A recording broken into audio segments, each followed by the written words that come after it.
only way he could get off this island was this rubber dinghy. It was 90 years old. It was just archaic, really. This was, after all, a privately owned island.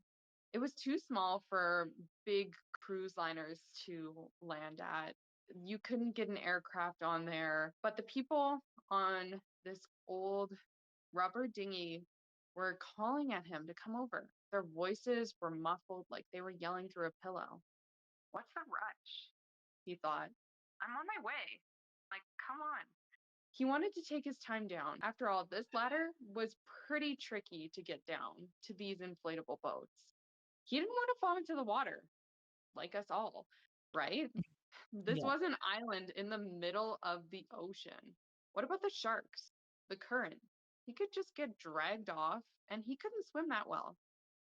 The last thing he wanted to do was get wet. After all, he had just got new clothes. He was feeling good, but the people kept yelling at him to hurry. He thought this was really strange. So he tried, but the ladder was slippery. It was like his hands were just entirely covered in oil. Anytime he put his hand on a rung, it like nearly fell off. It practically took all his strength to keep holding on as he climbed down. The people desperately were trying to grab at his shirt. He didn't remember unbuttoning his t-shirt, but it was hanging around him, almost in tatters.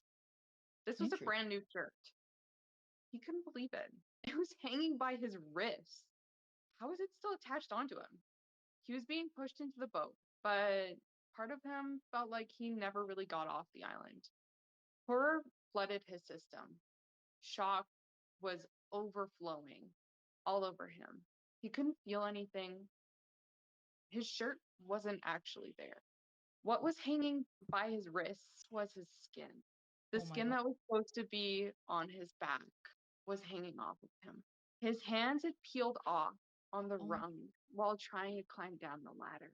What he was left with was just charred, burnt flesh and raw, painful skin. He was visiting the world's most active and accessible marine volcano.